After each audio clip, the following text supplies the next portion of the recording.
ठाकरे आएंगे नहीं फूल डालने के लिए, छेड़ देंगे। And all of a sudden, all of us have become anti-nationals. गालियाँ मम्मी को पड़ रही हैं, मुझे पड़ रही हैं। मम्मी को क्यों बुला रहे हो यार? मुझे तो 24 घंटे के लिए बंद करना पड़ा था कमेंट सेक्शन से। काफी नेगेटिव accounts are fake. हाँ, People are they're alleging that they've received my leaks in their DMs and they're making videos about it. Normal picture of me sitting here, they'll pixelate it, इतना blur कर देंगे और वो बोल रहे हैं ये देखो इसके leaks आए हैं, ये तो exclusive content बनाती है Instagram पे. Instagram has its own guidelines. We are not above that. हाँ, एक दो मैंने देखे जो बोल रहे हैं कि ये तो आतंकवादी जैसा दिखता है। आतंकवादी जैसा दिखता है। वो आतंकवादी दिखता कैसे है? I don't know sir, मैंने पढ़ा तो मेरे को भी लगा कि ऐसे कैसे बोल रहे हैं। Why were you guys protesting? Like what was the actual reason? Because अगर हर कोई अपने इशू के लिए अलग अलग आवाज़ उठाएगा या फिर मैं सिर्फ तब आवाज़ उठाऊंगी जब मुझे कुछ फ़र्क पड़ रहा है, तो मेरी पार नहीं है बिल्कुल भी, मुझे कोई नहीं सुनेगा अकेले. Which is why it's very important for people in general to stand against something that is going on wrong, so that all of us are just raising our voices collectively. Sir मेरा graduation final हुआ है और मेरी जो sister है वो हमेशा NEET की तैयारी कर रही थी। इस साल भी ऐसा हुआ कि लीक हुआ तो इस प्रोटेस्ट में इसलिए हमने ये हिस्सा लिया। हम लोग अगर सर आवाज़ नहीं उठाएंगे ना तो ये जो गवर्नमेंट है ये बहुत बुरी तरीके से आपको नहीं हम लोग सब लोग फेस कर रहे हैं सर। और उत्तर प्रदेश में लिटरली इतनी बुरी तरीके से एजुकेशन सिस्टम हो चुका है सर कि वहाँ सिर्फ मंदिर मस्जिद के ऊपर ही मुद्दे हो रहे हैं। वहाँ जो मुद्दे होने चाहिए एजुकेशन को लेकर के, आप क्या कर रहे हो, आप कैसे लोगों से बिहेव कर रहे हो, वो सारी चीज़ें हट चुकी हैं सर। वहाँ पर इतने बुरे हालात हैं।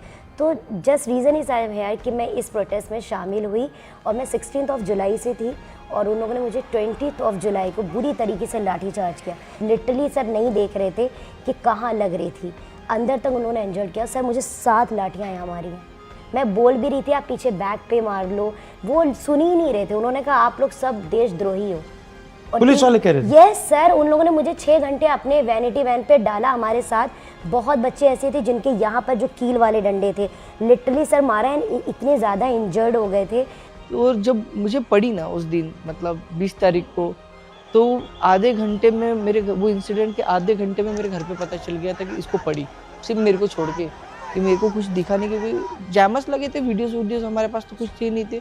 और मतलब लिटरली मेरे सामने जो ऑफिसर्स थे सबने गालियां दे के चार्ज किया। मतलब जितने भी ऑफिसर्स थे आरएफ थे, मेरे को खुद को कितनी गद्दी गालियां दी है और मोदी जी बोलते कि मेरे को गाली दी है। और जो ऑफिसर्स थे ना, मेरे को एक तरीके से ऐसा दिख रहा था कि ये जितने भी ऑफिसर्स है ये सारे फेवरेबल है भारतीय जनता पार्टी के, क्योंकि उसके सिवा ये इतना बड़ा कदम नहीं उठा पाते।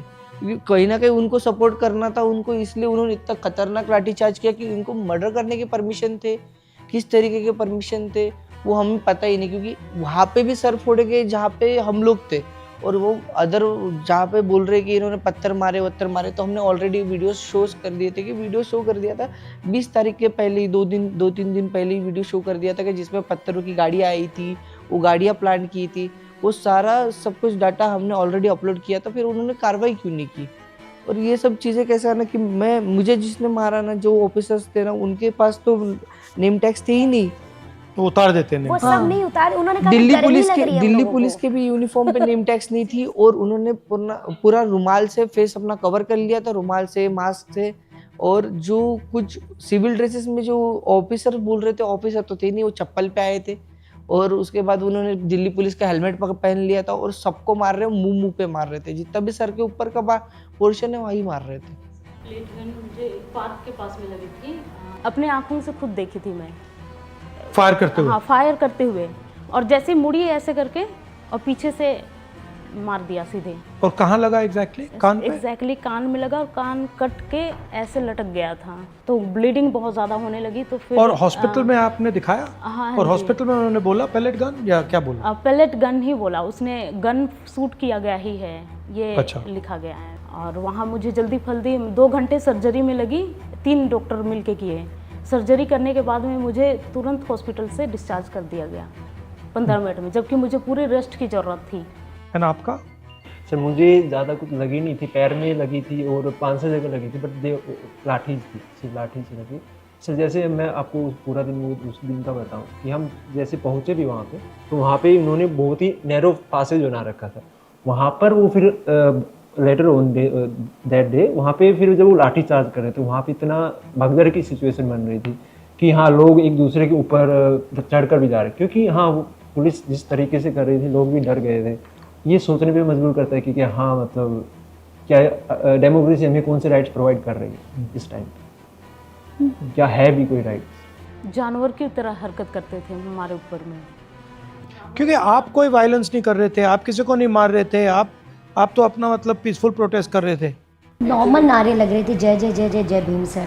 हम लोगों ने कुछ भी ऐसा नहीं किया था जिससे उनको लाठी चार्ज करना पड़ता। मतलब ऐसा लग रहा था कि हम लोग सर सच में अपने हक की भी बात नहीं कर सकते। 21 तारीख को भी मैं वहाँ थी in Bombay when I stop the bus, so I was there on 21st as well. जब मैं जा रही थी तो मैंने देखा वैन में बच्चों को ऑलरेडी अलग अलग पुलिस स्टेशन लेके गए हैं वो, और उन्हें पता भी नहीं है कहाँ लेके जा रहे हैं। एक माइनर से मेरी बात हुई, उन्होंने 6:30 के बाद तक होल्ड करके रखा है, उनका फ़ोन कॉन्फिस्केट कर लिया, उन्हें पता भी नहीं वो कहाँ है। और ये सारी चीज़ें मतलब ठीक है आप अपनी ड्यूटी कर रहे हो, आपको लग रहा है आप प्रिवेंटेटिव डिटेंशन कर रहे हो। प्रिवेंटेटिव तब होगा कि आपको लगता है कोई थ्रेट है, लेकिन इन बच्चों के हाथ में संविधान है भारत का और फ्लैग है इंडिया का, तो ये आपको किस तरीके से थ्रेट लग रहे हैं। वो इंकलाब जिंदाबाद के नारे लगा रहे हैं। पुलिस जो है अपने आप को कानून समझ रही है, बट वो कानून नहीं है, वो कानून के रखवाले हैं। ये सब जब हुआ 20th को, सबसे पहले तो मैंने देखा कि इनको क्या हक बनता है कि ये हमारे साथ ऐसा कर सकते हैं। So I ChatGPT the hell out of our rights. So I looked it up and I was like क्या एंड उसके बाद मैंने देखा ब्रो ये तो बहुत घोर वायलेशन कर रहे हैं। तो फिर मैंने पढ़ा, मैंने लॉयर्स जो थे ऑनलाइन लीगल एड दे रहे थे, तो उनके नंबर्स स्पीड डायल पे रखे, सब सेव किया था कि मुझे पता है कि कुछ भी कर सकते हैं, तो फिर हम भी उन्हें दिखा देंगे कि हम भी अपने हकों को जानकर कुछ भी कर सकते हैं, मतलब लॉ के साथ। ये डायरेक्टली अफेक्टेड नहीं है, इनका पेपर लीक नहीं हुआ, पेपर लीक किसी और का हुआ है, बट ये कह रही हैं कि वो मेरा भाई है, देशवासी है, उसके साथ अन्याय हुआ है तो मैं भी खड़ी हो जाऊंगी। बहुत सारे ऐसे लोग हैं सामने अन्याय देखते हैं, किसी को मारा जा रहा है, पीटा जा रहा है, धमकाया जा रहा है, गाली दी जा रही है, बट वो चुप होके अपना काम करते हैं। तो मैं इसको नेशनहुड मानता हूं, मैं इसको सिटीजनशिप मानता हूं, मैं उसको सिटीजनशिप नहीं मानता हूं, मैं उसको नेशनहुड नहीं मानता हूं। आप सिटीजन हो, आपके सामने किसी और सिटीजन को पीटा जा रहा है, मारा जा रहा है, डिस्ट्रॉय किया जा रहा है, और आप कह रहे हो कि नहीं भैया मेरा तो इससे कुछ लेना देना है। To me that is not nationalism. To me nationalism is believing that you are part of that the other people. जो मुझे थोड़ा सा strange लगा, अजीब लगा कि आप लोग प्रोटेस्ट कर रहे हो, आपको धमकाकर माफी करवा रहे हैं, and then PM is saying thank you for the maafi. Who is he to be thanking for the maafi? That's the biggest joke because किसी ने मांगी नहीं है। Sir, I am really sorry for that. I mean, Ruchika was forced to do that. Ruchika was forced to do that to release that video of Yeah, Maafi. and she was threatened. But yeah, she was Men were threatened sent to her also. house.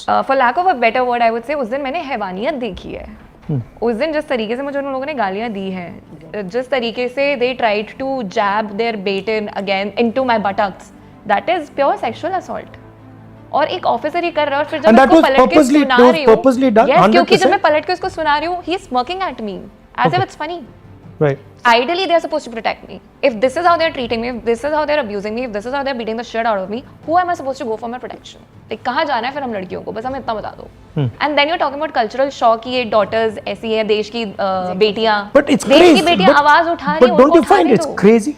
This apology is being given to you and then you're accepting the apology. It's like कि मैंने देश के While बच्चों you को माफ literally किया। like बात किया सर। अभी इसका हम लोग कह रहे हैं ये क्यों माफ कर रहे हैं? In Gen Z language, Math is not math. Gen Zs ने ये क्या सर, हम लोग लिटरली बोले ये इनको हुआ क्या? आप कह रहे फ्रेंड्स, और वो भी एकदम सामने से पूरा एकदम अजीब सा लोग, फ्रेंड्स मैंने माफ किया। अरे हम लोगों ने गलती क्या की सर? बट हमने माफी मांगी भी नहीं है। और माफी नहीं मांगी, that's the point. भी नहीं हम लोगों ने सर, नहीं मांगी। So it's a drama, right? Yes, sir. Most of you have Very not done drama. maafi, asked for maafi. Yeah. 3 girls have been forced to do maafi. Yeah. And then the Prime Minister has accepted this maafi. Yes, Despite yes. that, you're harassing girls. Yeah. Despite that, but prime time channel पे चला रहे हैं वो, And 15 साल की लोगों बेचारी को harass कर हाँ, रहे हैं 15 सर। साल वो की girl लड़की भी माफी 15 साल मांगी की है। बड़े man, grown men on the panel are cornering girls. Yeah. तो अभी जब सर, मैं आ सपने भी रही में थी आ ना रहे हैं। संसद मार्ग से, I could feel it, I could feel the emotional pain in my chest कि उस दिन कितनी बुरी चीज़ें हमने देखी है।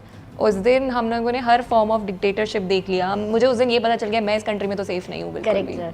क्योंकि जिसको मेरी रक्षा करनी चाहिए वही मुझे पीटे जा। ఇప్పుడు 49లో AMH టెస్ట్ మరియు వీర్య విశ్లేషణ $999 మాత్రమే. IVF ప్యాకేజ్ పై $20,000 తగ్గింపు. ఉచిత కన్సల్టేషన్, ఉచిత అల్ట్రాసౌండ్ స్కాన్. అపాయింట్మెంట్ల కొరకు సంప్రదించండి 8977738819. 49 అంటే ఆనందం, 49 అంటే సంతోషం.